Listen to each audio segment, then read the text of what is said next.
So hello everyone, this is CA Sanidhya Saraf, your friend, mentor and coach for audit and law. So आज हम लोग revise करने वाले हैं code of ethics. Again ये जो रिवीजन होगा एक फास्ट ट्रैक रिवीजन होगा जहाँ पे आधे घंटे के अंदर 30-35 मिनट के अंदर will be revising the all the important areas of code of ethics. Right, तो अगेन यहाँ पे मैं कोई बुक्स यूज नहीं कर रहा, कोई नोट्स यूज नहीं कर रहा. This is just a general revision और इस रिवीजन के वक्त मेनली फोकस कॉन्सेप्ट्स में रहेगा. I will not be using any formula and any mnemonic because आप सब ने अलग अलग चीजें पर रखी होगी, तो I don't want you to get confuse at this point of time. तो आप देखिएगा कोड ऑफ एथिक्स के अंदर अगर हम बात करें तो मेनली हमारे दो पार्ट्स हैं एग्जाम के लिए. Mainly two parts we have. पहला पार्ट है हमारा शेड्यूल्स वाला पार्ट और दूसरा वाला पार्ट है हमारा एक्ट वाला पार्ट. एक शेड्यूल वाला पार्ट है और एक एक्ट रेगुलेशन गाइडलाइंस वाला पार्ट है. अब एग्जाम के अंदर जनरली मैं आपको बताऊं, अगर 16 मार्क्स का कोड ऑफ एथिक्स आता है तो out of 16 either the 16 marks, पूरा का पूरा 16 मार्क्स या फिर 12 marks, at least 12 marks is asked always from the schedule वाला part. Plus council general guidelines एक एरिया है जो बहुत ज्यादा इंपॉर्टेंट है. तो इस वीडियो के अंदर अपना जो मेन इंफोसिस होगा वो शेड्यूल में होगा और काउंसिल जनरल गाइडलाइंस का जो एरिया है उसमें होगा एंड उसमें ही हम लोग क्या करने वाले हैं, रिवाइज करने वाले हैं. Plus I will also advise the students to go through the 20 ESB judgements that came the last time. उसके लिए भी एक अलग से वीडियो मेरे चैनल पे अवेलेबल है.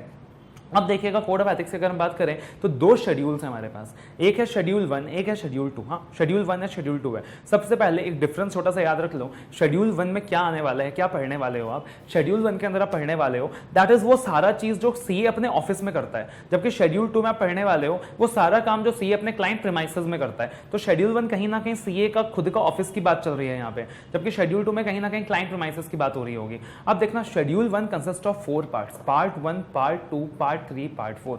पार्ट 1 सीए इन प्रैक्टिस के लिए है जिसके अंदर 12 क्लॉजेज हैं. पार्ट 2 सीए इन सर्विस के लिए है जिसके अंदर 2 क्लॉजेज हैं. पार्ट 3 सीए इन जनरल के लिए है जिसके अंदर 3 क्लॉजेज हैं. And part 4 consist of other misconduct जिसके अंदर 2 क्लॉजेज है. याद करना बड़ा ही सिंपल है. आप सबसे पहले ये याद रख लेना, दो टाइप का मिसकंडक्ट होता है. एक प्रोफेशनल मिसकंडक्ट होता है, एक अदर मिसकंडक्ट होता है. During the course of your profession अगर आप कुछ भी गलत करते हो उसे प्रोफेशनल मिसकंडक्ट कहते हैं. And outside the course of your profession अपने पर्सनल लाइफ के अंदर अगर आप कुछ गलत करते हो उसे अदर मिसकंडक्ट कहते हैं. अगर आपने अपने पर्सनल लाइफ में भी कुछ गलत करा तब भी आईसीए आपके खिलाफ एक्शन ले सकता है, because even in your personal life अगर आप कुछ गलत करते हो अल्टीमेटली बदनामी किसकी होनी है, इंस्टीट्यूट की होनी है, आपके माई बाप की होनी है. That is why institute can take the disciplinary action against you. अब देखिएगा part 1, part 2, part 3 that deals about professional misconduct. Part 4 talks about other misconduct. सबसे पहले पार्ट 1 में सीएन प्रैक्टिस की बात कर रहे हैं, पार्ट 2 में सीएन सर्विस की बात कर रहे हैं एंड पार्ट 3 में जनरली सारे सीएस की बात कर रहे हैं.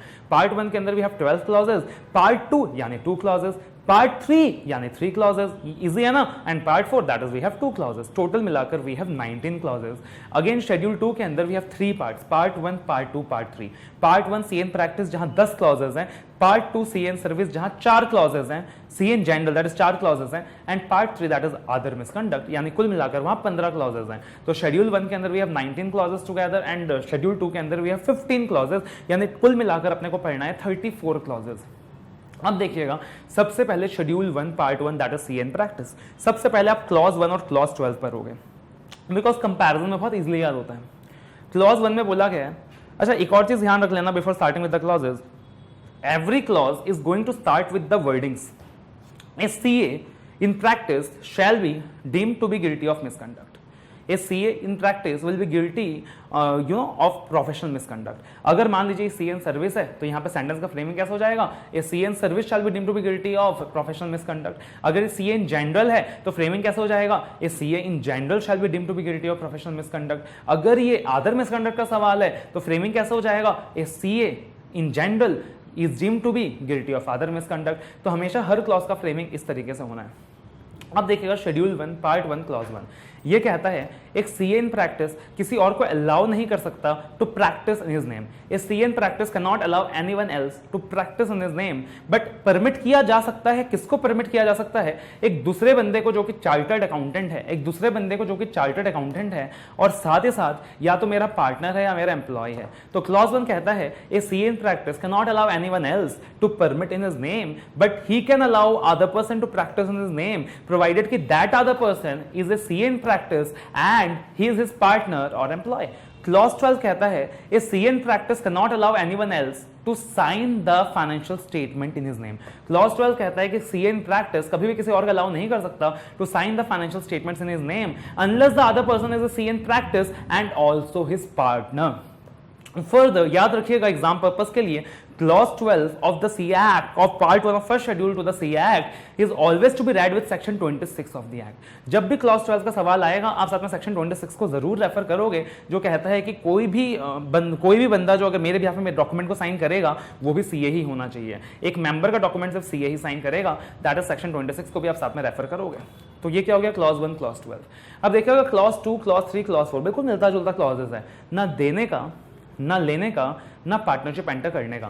मतलब क्लॉज 2 बोलता है एक सीए इन प्रैक्टिस क्या नहीं करेगा, वो कभी भी अपना शेयर ऑफ प्रॉफिट किसी के साथ शेयर नहीं करेगा, या कोई ब्रोकरेज पे नहीं करेगा, या कोई कमीशन पे नहीं करेगा, कोई भी शेयर ऑफ प्रॉफिट किसी के साथ पे नहीं करेगा। लेकिन क्लॉज 2 में एक्सेप्शन दिया गया है। क्या एक्सेप्शन दिया गया है? बोला गया है कि एक सीए इन प्रैक्टिस अपना प्रॉफिट शेयरिंग कर सकता है, प्रॉफिट शेयरिंग कर सकता है, अपने हिस्से से पैसे दे सकता है, मगर किसको दे सकता है? वो दे सकता है दूसरे मेंबर ऑफ द इंस्टीट्यूट को, वो दे सकता है दूसरे मेंबर ऑफ द इंस्टीट्यूट को, वो दे सकता है अपने पार्टनर को, वो दे सकता है अपने legal representative of deceased partner को, प्रोवाइडेड की द डीड अलाउज। एंड वो दे सकता है उन प्रोफेशनल्स को जिनका नाम लिखा गया है regulation 53A of CA regulations 1988 के अंदर। वो दे सकता है उन प्रोफेशनल्स को जिनका नाम लिखा गया है regulation 53A of CA regulations act 1988 के अंदर। उन प्रोफेशनल्स को भी क्या कर सकता है? वो शेयर पे कर सकता है। क्लॉज 3 कहता है that is you will not be taking the share from anyone else, आप किसी और से उनका शेयर लोगे भी नहीं। बट क्लॉज 3 में भी एक्सेप्शन दिया गया है दैट हाउएवर आप किससे शेयरिंग ले सकते हो? जिन प्रोफेशनल्स का नाम regulation 53A of CA regulations 1988 में लिखा गया है, आप उनसे शेयरिंग ले सकते हो। क्लॉज 4 में कहा गया है एक सीए इन प्रैक्टिस किसके साथ पार्टनरशिप एंटर नहीं करने वाला, मगर वो पार्टनरशिप एंटर कर सकता है किसके साथ?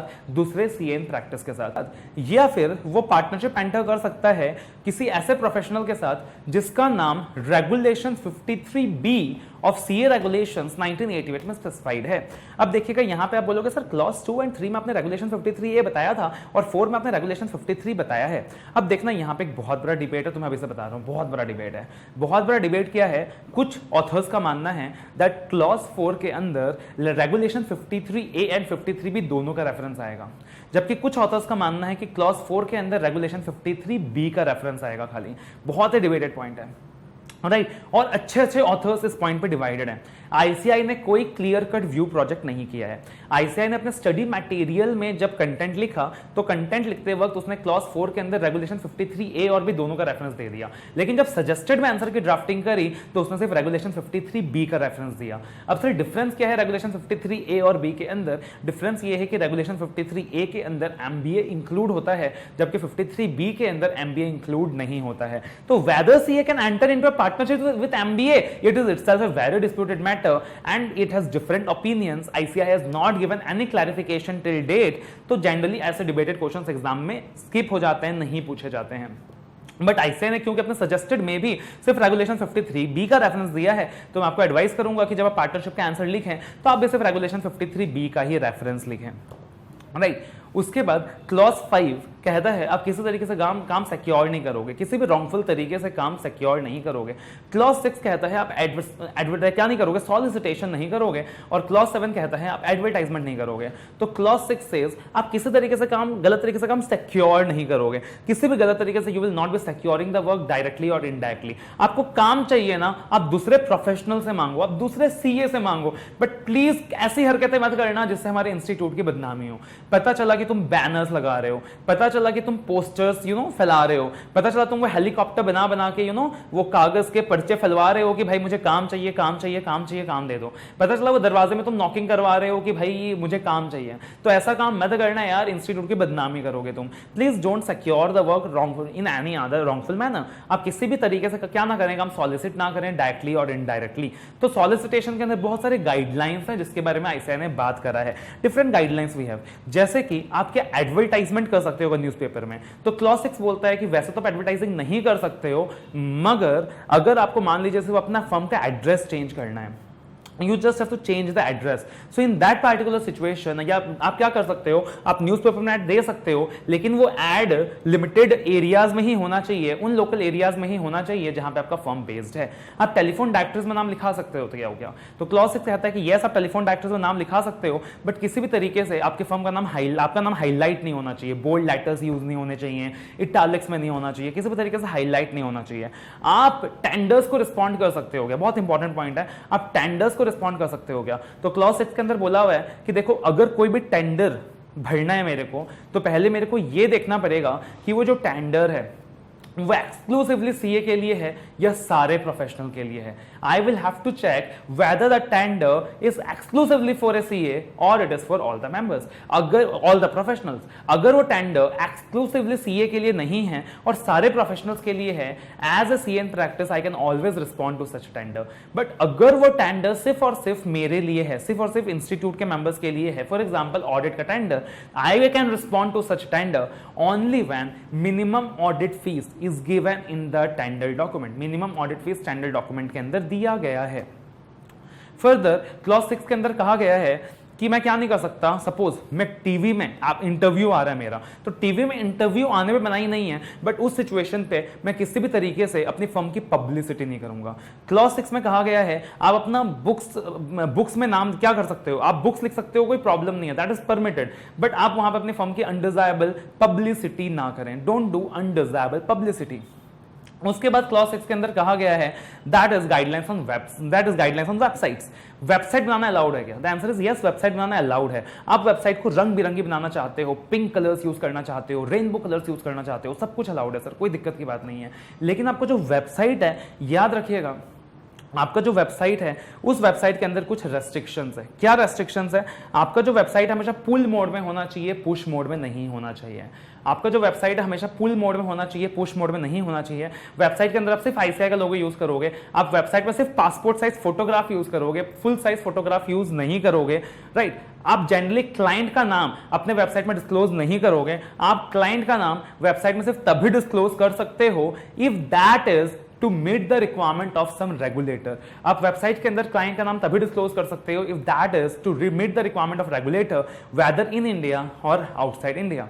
वेबसाइट एड्रेस आईसीआई को इंटीमेट करना जरूरी है क्या? अब यहां पे अगेन ये आंसर डिस्प्यूटेड है। मैं सिर्फ आईसीआई का आंसर फॉलो कर रहा हूं इस पर्टिकुलर सिचुएशन पे, I am not going by any dispute, और आईसीआई ने ये आंसर दिया है that the members of the institute are not required to intimate the website address to ICI. They are required to comply with the website directions, but they are not required to intimate the website address to the ICI. उसके बाद clause 6 के अंदर further कहा गया है कि मान लीजिए आपके किसी प्रोफेशनल कलीग ने अपना क्लाइंट इंट्रोड्यूस कराया आपको, आप वो काम से छीन नहीं सकते। उसके बाद क्लॉज 6 में ये कहा गया कि आप मान लीजिए किसी पैनल में अपना नाम लिखवाते हो, लिखवा तो सकते हो, बट तुम रूविंग इंक्वायरीज नहीं कर सकते। मतलब बार बार तुम पता लगा रहे हो, यार मैंने तुम्हारे पैनल में नाम लिखवाया था, मुझे अभी तक काम नहीं मिला, तो ऐसा कुछ तुम नहीं कर सकते हो। You can not do such activities, right. तो इस तरीके से बहुत सारा गाइडलाइंस है जो क्लॉज 6 के अंदर दिया हुआ है। क्लॉज 7 टॉक्स अबाउट एडवर्टाइजमेंट, कि आप किसी भी तरीके से क्या नहीं कर सकते हो, एडवर्टाइजमेंट नहीं कर सकते हो। प्लस क्लॉज 7 कहता है कि हो सकता है कि तुम सीए भी हो, तुम सीएस भी हो, तुम कॉस्ट अकाउंटेंट भी हो, तुम्हारे पास मल्टीपल डिग्रीज है, बहुत खुशी की बात है, but keep the multiple degrees in your pocket. Don't highlight your multiple degrees. You can highlight only the degree known as chartered accountant। आप सिर्फ अपने सीए की डिग्री को हाईलाइट करोगे, बाकी डिग्रीज को आप सिर्फ इंडिकेट कर सकते हो, उनके मेंबरशिप नंबर्स को इंडिकेट कर सकते हो। सेम चीज क्लॉज 7 में दी गई है और सेम चीज सेक्शन 7 में दिया गया है। इसलिए जब भी क्लॉज 7 की बात होगी, that will always be read with section 7 of the CA act. Plus clause 7 में दिया हुआ है आप किसी भी तरीके से एडवर्टाइज नहीं कर सकते हो, सिर्फ आप राइटअप के थ्रू एडवर्टाइज कर सकते हो। तो क्लॉज 7 के अंदर अगेन बहुत सारे पॉइंट्स हैं कि किसी भी तरीके से आप एडवर्टाइज नहीं करोगे, किसी भी तरीके से आप अपने प्रोफेशनल अचीवमेंट्स को हाईलाइट नहीं करोगे। You will not be highlighting with your professional achievements कि देखो भाई मैं सीए भी हूं, मैं सीएस भी हूं, मैं कॉस्ट अकाउंटेंट भी हूं, देखो मेरा इतना लंबा चौड़ा क्लाइंट का लिस्ट है, I am the best CA in the country. इसे किसी भी तरीके से आप क्या नहीं करोगे भाई, आप अपने काम को हाईलाइट नहीं करोगे, अपने प्रोफेशनल अटेंडेंस का गुणगान नहीं करोगे। क्लॉज 7 जनरली बड़ी चीजों की बात करता है। फॉर एग्जांपल मैगजीन में मेरा फोटो छप सकता है क्या? तो हाँ, मैगजीन में मेरा फोटो छप सकता है, बट मुझे किसी भी तरीके से फर्म का एडवर्टाइजिंग नहीं करना। न्यूज़पेपर के अंदर मेरा ऐड आ सकता है अगर मुझे ऑफिस के लिए स्टाफ की जरूरत है, या फिर मुझे अपने क्लाइंट के लिए उसका प्रॉपर्टी बेचना है, खरीदना है, क्लाइंट के स्टाफ को रिक्रूट करना है। या प्रोस्पेक्टस में मेरा नाम आ सकता है बट मुझे फर्म के अचीवमेंट्स को हाईलाइट नहीं करना। या फिर रेडियोज में मैं जा सकता हूं बट मुझे फर्म के नाम को हाईलाइट नहीं करना। टीवी अपीयरेंस हो सकता है मेरा, बट मुझे अपने फर्म के नाम को हाईलाइट नहीं करना। राइट। विजिटिंग कार्ड्स की अगर हम बात करें तो विजिटिंग कार्ड में भी मुझे विजिटिंग कार्ड में इश्यू कर सकता हूं, सर्कुलेट कर सकता हूं क्लॉज 7 के अंदर, बट मुझे ध्यान रखना है कि मुझे विजिटिंग कार्ड में एडवर्टाइजिंग की गाइडलाइंस का ध्यान रखना है। मुझे किसी भी तरीके से वैसा इंफॉर्मेशन विजिटिंग कार्ड में नहीं डालना that will amount to solicitation under clause 6।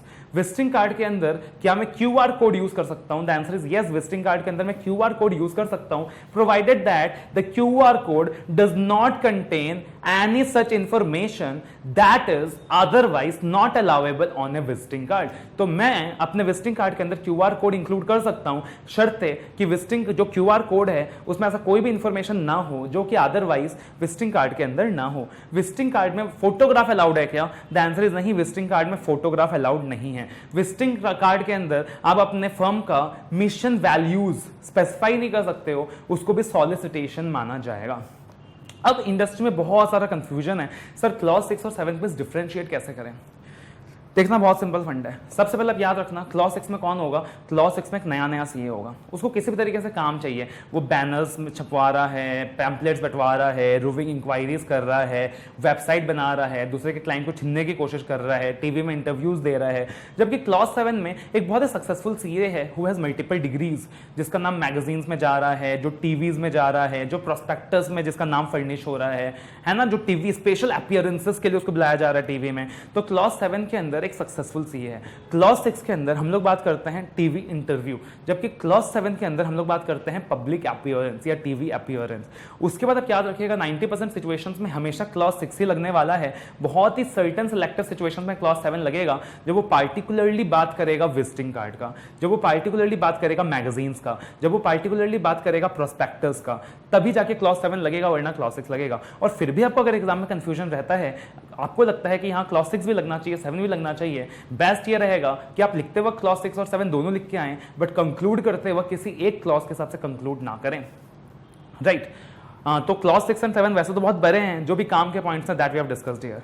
उसके बाद क्लॉज 8 कहता है भाई जब भी तुम ऑडिट एक्सेप्ट करोगे, एक्सेप्ट करने से पहले always communicate to the previous auditor को राइटिंग में कम्युनिकेट करना मैंडेटरी है। मान लीजिए मैंने अपॉइंटमेंट एक्सेप्ट कर लिया विदाउट कम्युनिकेटिंग, बाद में रियलाइज करा कि अरे भाई मैंने तो कम्युनिकेट ही नहीं करा और मैंने अपनी गलती रियलाइज करी और इंस्टेंटली कम्युनिकेट कर दिया। मैं गिल्टी हूंगा कि नहीं होगा? मैं गिल्टी हूंगा। उसके बाद ये जो कम्युनिकेशन होगा ये हमेशा रजिस्टर्ड पोस्ट से होगा। This communication will always be by way of registered post, not by way of normally post. उसके बाद ये कम्युनिकेशन सारे ऑडिटर्स के ऊपर एप्लीकेबल होगा। मतलब अगर मैं स्टैट्यूटरी ऑडिटर हूं, मेरे को प्रीवियस स्टैट्यूटरी ऑडिटर को कम्युनिकेट करना है। मैं एक इंटरनल ऑडिटर हूं, मुझे प्रीवियस इंटरनल ऑडिटर को कम्युनिकेट करना है। मैं कॉन्करेंट ऑडिटर हूं, मुझे प्रीवियस कॉन्करेंट ऑडिटर को कम्युनिकेट करना है। क्लॉज 8 के अंदर कम्युनिकेट करने के 3 मेजर रीजंस है। कौन से 3 मेजर रीजंस हैं? सबसे पहला रीजन है मेरे को पता लगाना है कि जो सेक्शन 139 और 140 का प्रोविजन है वो कंप्लाई हुआ था कि नहीं। दूसरा, मेरे को पता लगाना है कि पुराने ऑडिटर का फीस पे किया गया था कि नहीं। एंड थर्ड, अगर पुराने ऑडिटर ने रिपोर्ट मॉडिफाई किया था तो उसका मॉडिफिकेशन का अप्रोच प्रॉपर था कि नहीं। तो क्लॉज 8 में 3 रीजंस दिए गए हैं कि आप पुराने ऑडिटर को क्यों कम्युनिकेट करोगे। राइट। क्लॉज 9 के अंदर कहा गया है कि जब भी आप काम एक्सेप्ट करोगे you will always have to ensure the compliance of section 139, 140, 141। यानी मान लीजिए सब्सिक्वेंट ऑडिटर हो आप सब्सिक्वेंट ऑडिटर हो, आपका अपॉइंटमेंट बोर्ड ने किया है, बोर्ड ने तो कॉन्ट्रावेंशन किया ही है 139 का, गिल्टी आप भी हो, बिकॉज आपको भी एक्सेप्ट करने से पहले क्या करना चाहिए था? सेक्शन 139 के प्रोविजंस का कंप्लायंस एंश्योर करना चाहिए था। You should have ensured the compliance. पुराने ऑडिटर को रिमूव कर दिया गया without giving a reasonable opportunity of being heard और बदले में आपको अपॉइंट कर दिया गया, तो भाई बोर्ड तो गिल्टी है ही, आप भी गिल्टी हो, बिकॉज आपको भी अपॉइंटमेंट एक्सेप्ट करने से पहले 139, 140, 141 का कंप्लायंस एंश्योर करना चाहिए था। आपने अपॉइंटमेंट एक्सेप्ट कर लिया ऐसी कंपनी में जहां पे आपका रिलेटिव क्या है, डायरेक्टर है, आप भी गिल्टी हो, बिकॉज आपको क्या करना चाहिए था? अपॉइंटमेंट एक्सेप्ट करने से पहले 139, 140, 141 का कंप्लायंस एंश्योर करना चाहिए था। क्लॉज 10 के अंदर बोला गया है आप परसेंटेज बेसिस में फीस नहीं ले सकते हो, या कभी भी कॉन्टिजेंसी के हिसाब से आप चार्ज नहीं ले सकते हो कि भाई मैं तेरा प्रॉफिट करा के दूंगा, मेरे को इतना पैसा दे देना। मैं तेरा बिजनेस मैनेज करके दूंगा, मेरे को इतना परसेंटेज पे कर देना। आप कभी भी परसेंटेज ऑफ प्रॉफिट्स या based on some contingency fees charge नहीं कर सकते हो। लेकिन क्लॉज 10 के अंदर कुछ एक्सेप्शंस दिया गया है, that is given in regulation 192। Regulation 192 के अंदर कुछ एक्सेप्शंस दिया है कि अगर आप लिक्विडेटर हो तो इन दैट केस आप परसेंटेज बेसिस में फीस चार्ज कर सकते हो। आप कोऑपरेटिव सोसाइटी के ऑडिटर हो, आप परसेंटेज बेसिस में फीस चार्ज कर सकते हो। आप रिसीवर हो, आप इंसॉल्वेंसी प्रोफेशनल हो, आप डेप्थ रिकवरी के हिसाब से, आप जब डेप्थ रिकवरी करके दे रहे हो एज इंसॉल्वेंसी प्रोफेशनल, तो उस सिचुएशन पर परसेंटेज बेसिस में फीस चार्ज कर सकते हो। आप कॉस्ट ऑप्टिमाइजेशन सर्विसेज दे रहे हो क्लाइंट को, तो जब आप कॉस्ट ऑप्टिमाइजेशन सर्विसेज दे रहे हो क्लाइंट को, तो वहां पे आप परसेंटेज बेसिस में फीस चार्ज कर सकते हो। तो इस तरीके से क्लॉज 10 के अंदर रेगुलेशन 192 में बहुत सारा एग्जम्पशंस दिया है। अगर आप वैल्यूअर हो तब आप परसेंटेज बेसिस के हिसाब से फीस चार्ज कर सकते हो। तो वहां पे एक्सेप्शंस हैं कि कब कब आप क्या कर सकते हो, परसेंटेज बेसिस में फीस चार्ज कर सकते हो। फंड रेजिंग सर्विसेज के केस में आप क्या कर सकते हो, परसेंटेज बेसिस में फीस चार्ज कर सकते हो। उसके बाद क्लॉज 11 जहां कहा गया है जब आप एक सीएन प्रैक्टिस हो, आप साथ में कोई दूसरा बिजनेस नहीं कर सकते हो। You can not be engaged in any other business activity. और साथ में यह भी कहा गया है आप कंपनी के डायरेक्टर बन सकते हो, provided that you can be director of the company, but आप कंपनी के होल टाइम डायरेक्टर नहीं बन सकते हो और मैनेजिंग डायरेक्टर नहीं बन सकते हो। आप बोलोगे क्या कह रहे हो सर, आपने बोला साथ में कोई बिजनेस नहीं कर सकते हो, चलो मेरे को समझ में आता है। आपने बोला साथ में कंपनी के डायरेक्टर बन सकते हो अपार्ट फ्रॉम WTD या अपार्ट फ्रॉम MD, मतलब इंडिपेंडेंट डायरेक्टर, डायरेक्टर सिंप्लिसिटर। मगर सर आपने ही तो हमें सेक्शन 141 सबसेक्शन 3 में पढ़ाया था कि एक ऑडिटर कभी भी डायरेक्टर नहीं बन सकता, तो आप कैसे कह रहे हो कि एक सीएन प्रैक्टिस यहाँ पे डायरेक्टर बन सकता है? अरे भाई मैंने तुमको 141 सबसेक्शन 3 में ये बोला था कि एक ऑडिटर डायरेक्टर नहीं बन सकता, और क्लॉज 11 में बोल रहा हूं कि एक सीएन प्रैक्टिस डायरेक्टर बन सकता है। फर्क है दोनों में। मतलब एक सीएन प्रैक्टिस डायरेक्टर बन सकता है, कोई दिक्कत नहीं है, मगर अगर वो डायरेक्टर बनेगा ना, वो ऑडिटर नहीं बन पाएगा बिकॉज ऑफ 141 सबसेक्शन 3। उसके बाद रेगुलेशन 190A के अंदर जनरल बिजनेस का एक लिस्ट दिया है कि कौन सा बिजनेस है जो सीए कर सकता है और जहां उसको आईसीए का परमिशन का जरूरत नहीं है। उसके बाद clause 12 again we have discussed. उसके बाद पार्ट 2 किसके लिए है? ये सीएन सर्विस के लिए है, ना देने का ना लेने का। मतलब सेम चीज है यार, सीएन सर्विस भी क्या नहीं कर सकता, अपने सैलरी में से किसी को कुछ पेमेंट दे नहीं सकता या किसी और से ले नहीं सकता, वरना वो गिल्टी हो जाएगा। एग्जाम में ध्यान से देखिएगा, अगर उसने शेयरिंग की बात करी, see carefully in the question whether it's a CN practice और ए सीएन सर्विस, बिकॉज अगर वहां पे सीएन सर्विस निकल गया ना, 90% ऑफ द स्टूडेंट्स गलती करेंगे because we are very much familiar with part 1। Part 3 के अंदर 3 क्लॉजेज हैं। क्लॉज 1, अगर आप ACA हो, अपने आप को FCA बनकर रिफ्लेक्ट मत करो।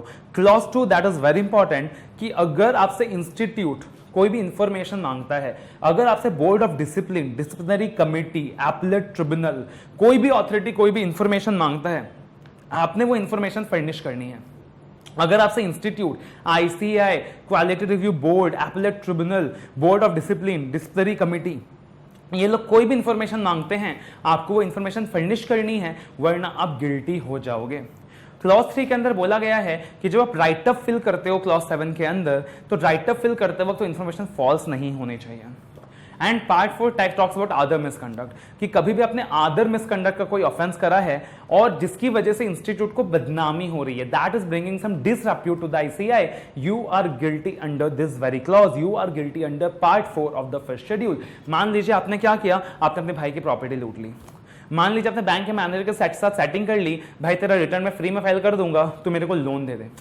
मान लीजिए तुम्हारा बैंक अकाउंट में ना तुम कभी 20,000 से ज्यादा बैलेंस नहीं रखते, सडनली तुम्हारे पास 2 लाख का क्रेडिट आता है, तुम अपना अकाउंट बंद कर लेते हो, पैसा विड्रॉ कर लेते हो इंस्टेंटली। तुम क्या कर रहे हो? प्रोफेशनल का गलती नहीं है कुछ, ये प्रोफेशनल कोर्स में कुछ गलती नहीं कर रहे हो, you are doing other misconduct. तुम क्या कर रहे हो? अदर मिसकंडक्ट कर रहे हो। तो ये क्या हो गया? हमारा शेड्यूल 1 हो गया। This is schedule 1, right. उसके बाद क्या आता है? हमारा शेड्यूल 2 आता है, राइट। तो शेड्यूल 1 पार्ट 1 कितने क्लॉजेस थे? 12 क्लॉजेस थे। पार्ट 2 में 2 क्लॉजेस थे, पार्ट 3 में 3 क्लॉजेस थे, पार्ट 4 में 2 क्लॉज था। उसके बाद आता है शेड्यूल 2 दैट इज क्लाइंट से रिलेटेड। आप क्लाइंट के प्रीमाइसेस में हो, तो सबसे पहले शेड्यूल 2 के अंदर पार्ट 1, इसके अंदर clause 1 that talks about confidentiality. अब देखिएगा सेकंड शेड्यूल के अंदर पार्ट 1 के अंदर क्लॉज 1 क्या था? कॉन्फिडेंशियलिटी का क्लॉज है। यहां कहा गया है कि जब आप किसी क्लाइंट का ऑडिट करने जाते हो, तो भाई तुमको क्लाइंट का कॉन्फिडेंशियल इंफॉर्मेशन मिलता है, तुम वो कॉन्फिडेंशियल इंफॉर्मेशन किसी के साथ शेयर नहीं कर सकते हो, वरना you will be deemed to be guilty of professional misconduct unless that sharing is allowed by the client, या फिर that is a requirement of law. और साथ ही साथ यहाँ पे हमेशा ऐसा 200 का रेफरेंस लगेगा। क्लॉज 2 कहता है सर्टिफिकेशन विदाउट एग्जामिनेशन, कि कभी भी आप जब कोई फाइनेंशियल स्टेटमेंट साइन करते हो, आपको साइन करने से पहले उसे अच्छे से एग्जामिन कर लेना चाहिए। या तो खुद एग्जामिन कर लेना चाहिए, या अपने पार्टनर से एग्जामिन करा लेना चाहिए, एम्प्लॉय से एग्जामिन करा लेना चाहिए, या किसी दूसरे सीए इन प्रैक्टिस से एग्जामिन करा लेना चाहिए, मगर प्रॉपर्ली एग्जामिन कर लेना चाहिए। राइट, अब देखिएगा क्लॉज 2 का कोरिलेशन रहता है हमेशा क्लॉज 7 एंड क्लॉज 8 के साथ। क्लॉज 7 कहता है ग्रॉसली नेग्लिजेंस, कि अगर आपने कोई भी ऐसी हरकत करी है जिससे आपकी नेग्लिजेंस शो हो रही है, आपने कोई भी ऐसी हरकत करी है जिससे कि आपकी नेग्लिजेंस शो हो रही है, you will be deemed to be guilty of misconduct. तो जब मैं कहता हूं कि भाई तुमने सर्टिफाई कर दिया without examination, it clearly shows that you are negligent, और साथ ही साथ क्लॉज 7 लग जाएगा।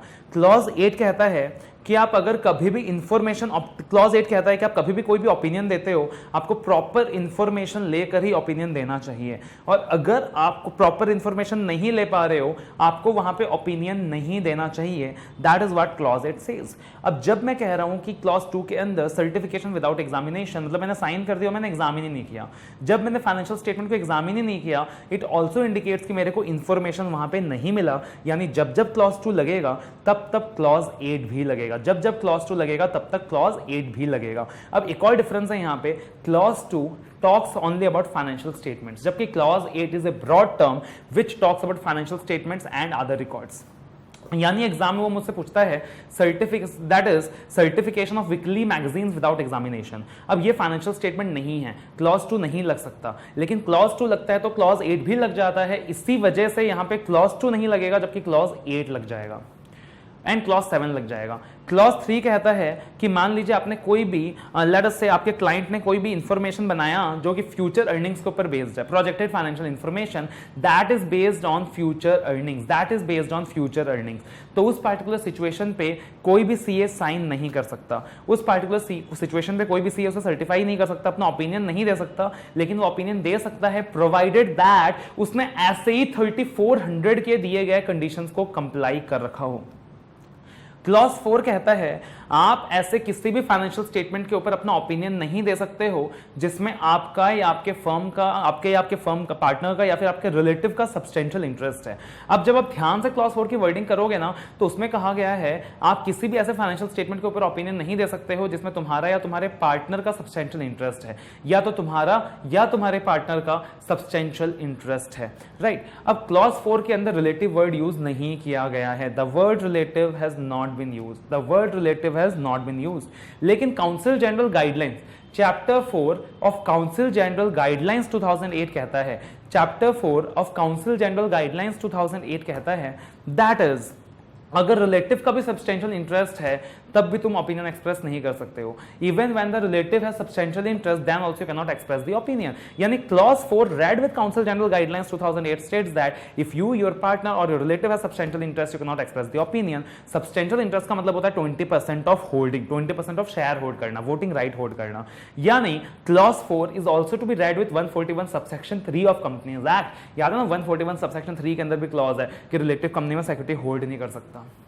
उसके बाद क्लॉज 5 दैट इज क्लॉज 5 और 6 में क्या कहा गया है, क्लॉज 5 में कहा गया है कि मान लीजिए तुम ऑडिटर हो और तुम कंपनी से प्रोफेशनल कैपेसिटी में कनेक्टेड हो और तुमको कोई मैटरल फैक्ट के बारे में पता चलता है, you comes to know about a material fact, और उस मैटरल फैक्ट के बारे में यूजर को भी पता होना चाहिए मगर कंपनी ने डिस्क्लोज नहीं करा है।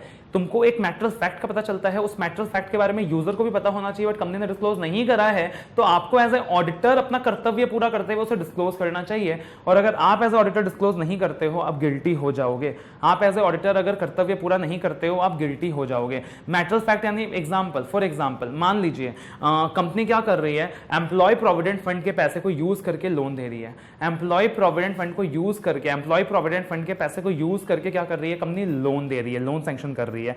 तो ये एक मैटरल फैक्ट है जिसके बारे में यूजर को पता होना चाहिए and you are concerned with the company in a professional capacity. तो इस पार्टिकुलर सिचुएशन के अंदर आपको उसे डिस्क्लोज करना चाहिए। आप डिस्क्लोज नहीं करोगे तो आप गिल्टी हो जाओगे।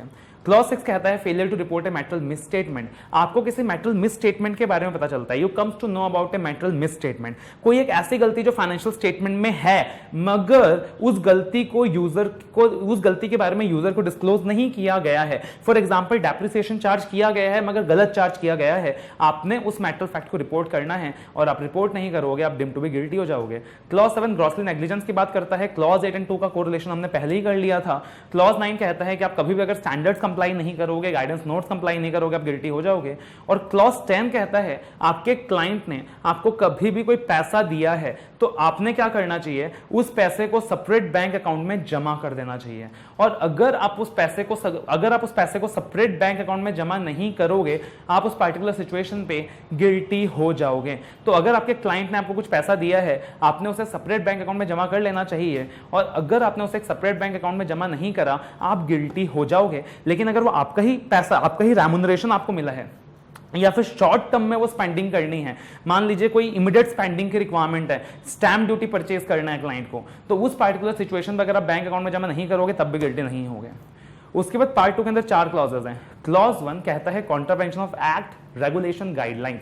अगर कभी भी एज सीए इन प्रैक्टिस आप क्या करते हो, एक्ट को कॉन्ट्रावीन करते हो, आप एक्ट को कॉन्ट्रावीन करते हो, whether a CA in practice और ए सीए इन सर्विस, अगर आप एक्ट को कॉन्ट्रावीन करते हो, रेगुलेशंस को कॉन्ट्रावीन करते हो, गाइडलाइंस को कॉन्ट्रावीन करते हो, आप गिल्टी हो जाओगे। यहां पे कौन से गाइडलाइंस की बात हो रही है, काउंसिल जनरल गाइडलाइंस की बात हो रही है और रेगुलेशंस की बात हो रही है। फॉर एग्जांपल, आपने आर्टिकल को डमी दे दिया, आपने आर्टिकल को प्रॉपर ट्रेनिंग इंपार्ट नहीं करी, आपने गाइडलाइंस के हिसाब से आपने प्रॉपर कैश बुक मेंटेन नहीं किया, आपने प्रॉपर लेजर मेंटेन नहीं करा, आपने उस जगह ऑडिट एक्सेप्ट कर लिया जहां पुराने ऑडिटर को उसका फीस पे नहीं किया गया था, आपने उस जगह ऑडिट एक्सेप्ट कर लिया जहां पुराने ऑडिटर को अनजस्टिफाइड तरीके से रिमूव किया गया था, तो आपने कभी भी गाइडलाइंस को कॉन्ट्रावीन किया, रेगुलेशन को कॉन्ट्रावीन किया या सीए एक्ट को कॉन्ट्रावीन किया, आप गिल्टी हो जाओगे इस पर्टिकुलर क्लॉज के अंदर।